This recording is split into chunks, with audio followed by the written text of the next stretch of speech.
Postman Pat, Postman Pat, Postman Pat, and his black and white cat. Early in the morning, just as day is dawning, he picks up all the post bags in his van. Postman Pat, Postman Pat, Postman Pat, and his black and white cat. All the birds are singing, and the day is just beginning. Pat feels he's a really happy man. Everybody knows his bright red van. All his friends will smile as he waves to greet them. Maybe you can never be sure. There'll be knock, ring, letters through your door. Postman Pat, Postman Pat, Postman Pat, and his black and white cat. All the birds are singing, and the day is just beginning. Pat feels he's a really happy man. Pat feels he's a really happy man. Pat feels he's a really happy man.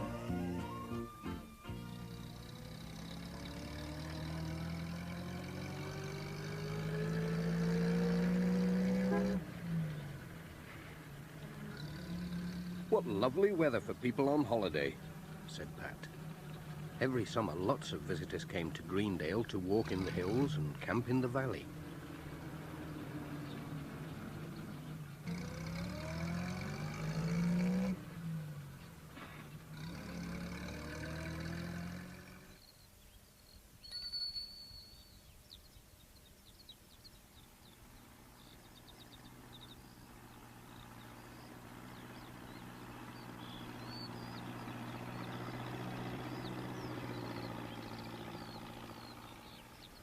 They were talking about the visitors when Pat arrived to collect the day's post.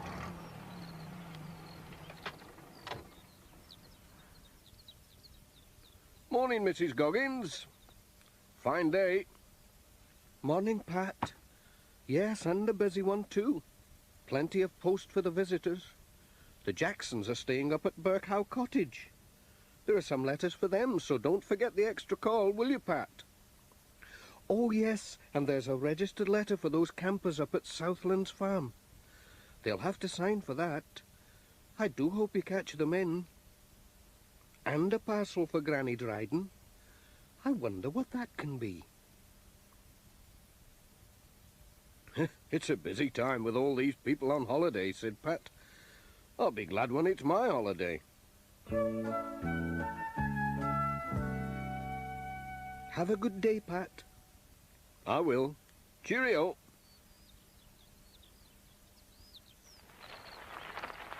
Morning, Miss Hubbard. Morning, Pat.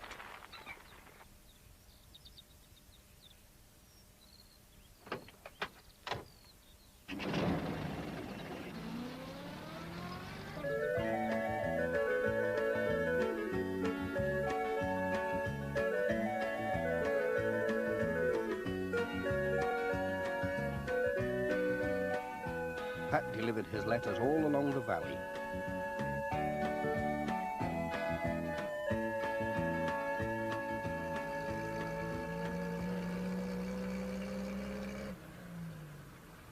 At Burkow Cottage, the Jacksons were away, but someone had left the gate open. And something unfortunate happened.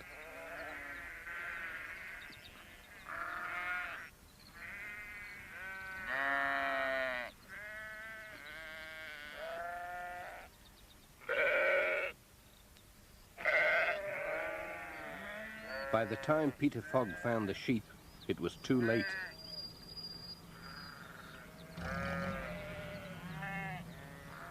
When Pat arrived with the letters, he saw the sheep in the garden and decided to help.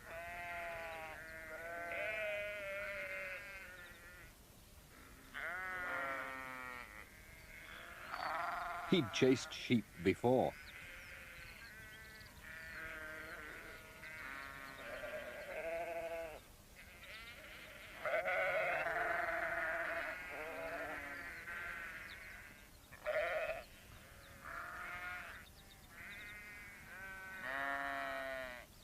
What a mess, said Peter.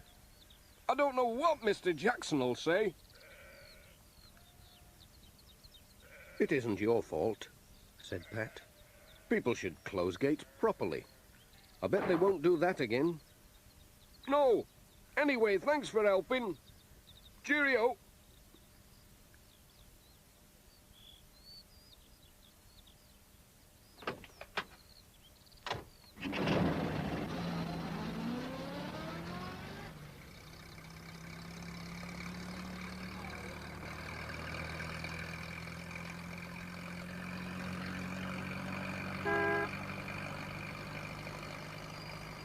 The next stop was at Granny Dryden's cottage.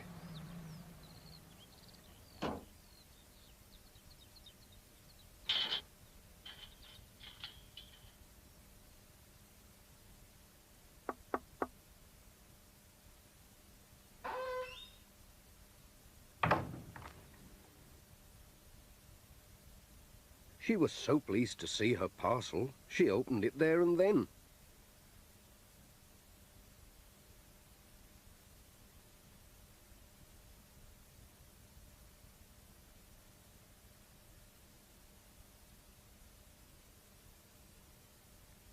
It was her new catalogue from Manchester. It was full of pictures of things to buy. Is there anything you'd like to order? Let's have a look. Ah. He chose a digital watch with a musical alarm. That's a funny watch. It doesn't look like a watch at all to me. Oh, it's a good one. It's a good one. It doesn't even need winding.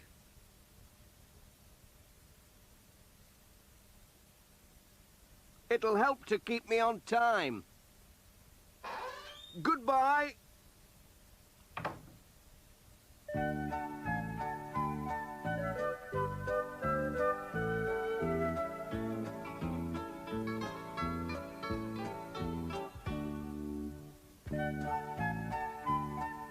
Pat was on his way.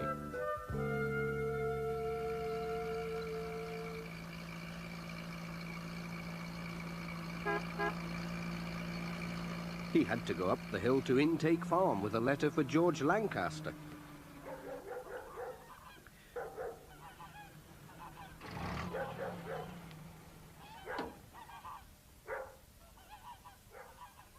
George didn't often get letters, so he was very pleased to see this one. You'll be passing the campers, won't you? Said George. Could you take them some eggs? Yes, that's all right. I've got a letter for them, so I'll have to stop there anyway. George went for the eggs. What beauties, said Pat. I must take care not to drop them, especially if they're all in one basket. Cheerio!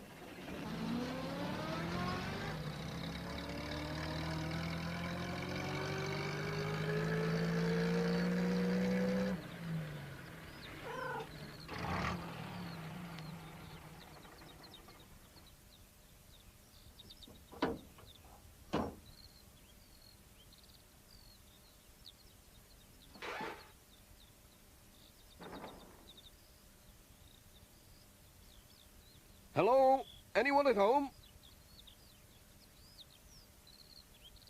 That's a nuisance. They must have gone off for a walk. Well, I can tuck the eggs under here. They'll be all right. But what about this registered letter? I can't leave that. It looks too valuable, and they'll have to sign for it. I wonder if Miss Hubbard knows where they've gone. Miss Hubbard's cottage was just across the field, so Pat walked over to see if she was at home. He was lucky. She'd just cycled back from the village.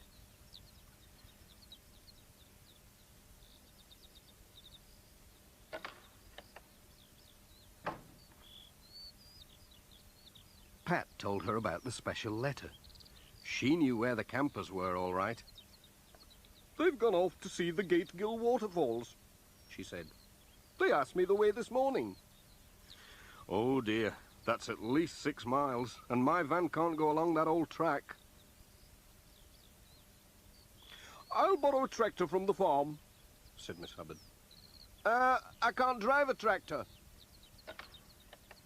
Don't worry, I can. And off she went for the tractor.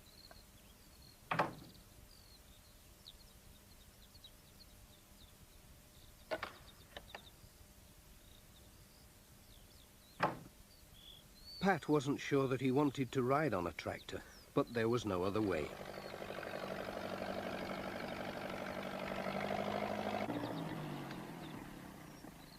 So he climbed on and off they went.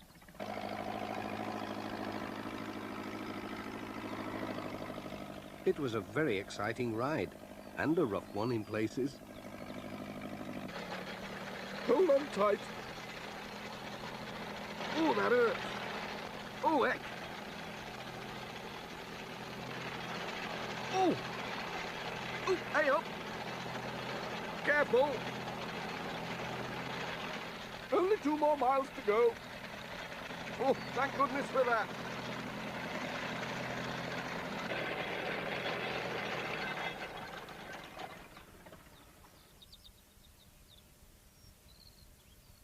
Pat was glad when they stopped, but when he climbed down, he was almost too stiff and sore to take the letter to the campers.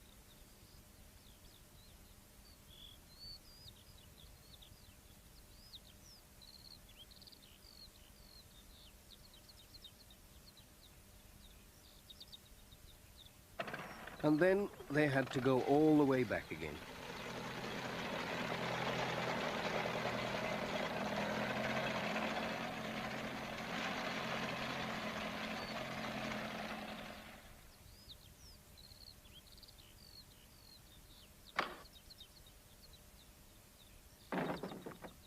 Pat was glad when at last he got back to his van. But what was Jess looking at in the back? It was one of George Lancaster's hens. It had got in somehow and laid an egg. "She'll have to stay there until tomorrow," said Pat. "But the egg, the egg will do nicely for my tea."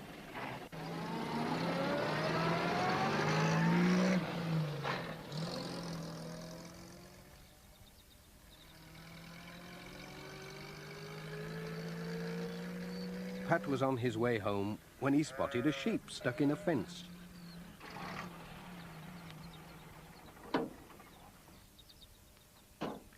So he stopped to let it out.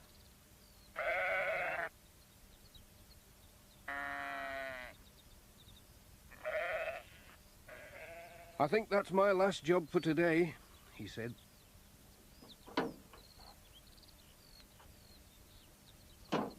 And off he went.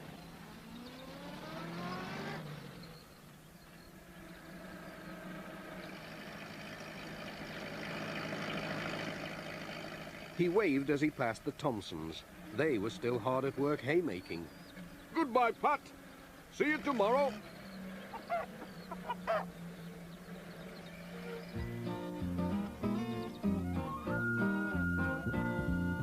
Postman Pat, Postman Pat, Postman Pat, and his black and white cat.